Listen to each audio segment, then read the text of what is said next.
क्या कहना है आपको?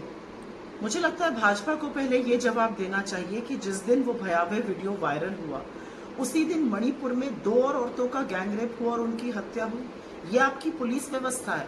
आप विपक्ष पर राजनीति करने का आरोप लगाइएगा, आप मणिपुर की घटना पे समानांतर ढूंढिएगा।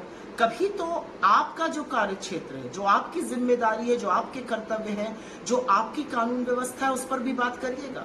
मुझे ऐसा लगता है भाजपा को हर उस व्यक्ति के खिलाफ उंगली उठानी बंद कर देनी चाहिए जो उनकी ध्वस्त कानून व्यवस्था के बारे में बात करना चाहता है। विपक्ष राजनीति नहीं कर रहा है, घिनौनी गंदी राजनीति इस देश की औरत की अस्मिताओं पर भारतीय जनता पार्टी कर रही है।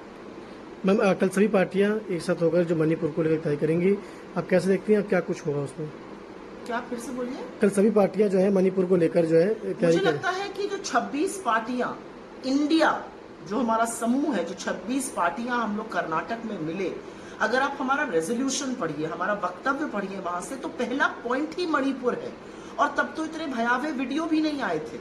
मणिपुर 2.5 महीने से ऊपर हो गया हिंसा से झुलस रहा है।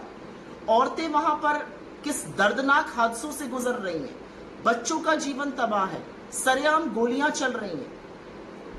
ये देश का एक हिस्सा है और हम सब खड़े होकर एक स्वर में कहते हैं, हमको मणिपुर को ये संदेश देना है कि वहां शांति के अलावा दूसरा कोई विकल्प नहीं है। और उसके लिए लोकसभा में सदन के नेता प्रधानमंत्री नरेंद्र मोदी आए, वक्तव्य दें, चर्चा हो और हम मणिपुर को एक संदेश दें। इसमें किसी को क्या आपत्ति है मैं नहीं समझ सकती हूँ। भारतीय जनता पार्टी ये जो गंदा काम कर रही है, भ्रमित करने का, फेक फैलाने की खबरें, वो बंद कर दे। असलियत यह है कि सदन में चर्चा से भाग रहे हैं, घबरा रहे हैं, छुप रहे हैं देश के प्रधानमंत्री। मैम, मणिपुर में केरल के मुख्यमंत्री ने इस पर हमला बोला है, कैसे देखते हैं आप इसको?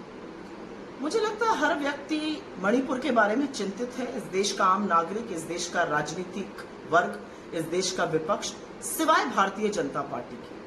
भारतीय जनता पार्टी और आरएसएस का जो नफरत फैलाने का एजेंडा है वो हर ओर दिख रहा है इस देश में। मिजोरम में दिक्कत है, नागालैंड में दिक्कत है, मणिपुर में दिक्कत है, हर जगह दिक्कत है।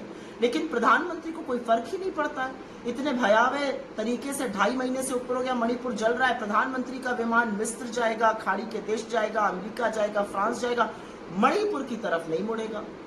राहुल गांधी जी जिस नफरत के बाजार में मोहब्बत की दुकान खोलने की बात करते हैं, वो मणिपुर जैसे जगहों के लिए राहुल गांधी वहां जा सकते हैं, लोगों का आंसू पोंछ सकते हैं, अजनबियों को गले लगा सकते हैं, उनको ढांढस बंधा सकते हैं।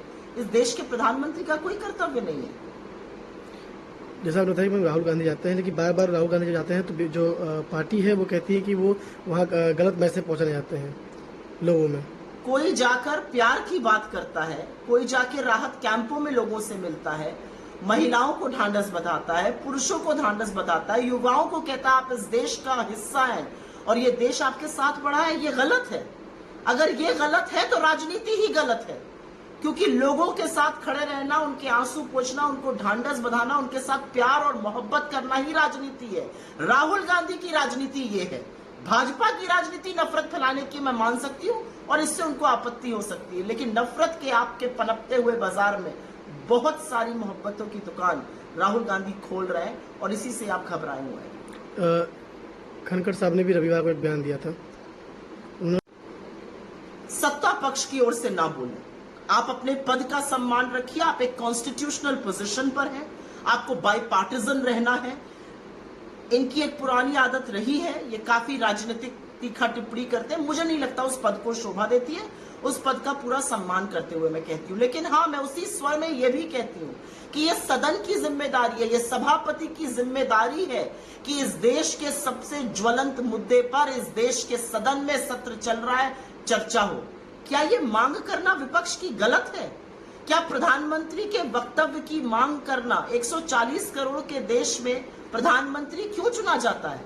कि वो अमेरिका के राष्ट्रपति को गले लगाए, उनको हीरा दे, या फ्रांस चला जाए और वहां पर परेड में हिस्सा ले? इसलिए चुना जाता है कि जब देश के सामने ज्वलंत और जरूरी मुद्दे आएंगे तो वो खड़ा होकर देश के को विश्वास में लेगा, उसका सामना करेगा, लोगों को विश्वास दिलाएगा। पर ऐसा करते हुए मोदी जी दिखते नहीं है। तो मुझे लगता है जो संवैधानिक पद पर बैठे हुए लोग हैं, उनको इस तरह की तीखा टिप्पणी से बचना चाहिए। Thank you.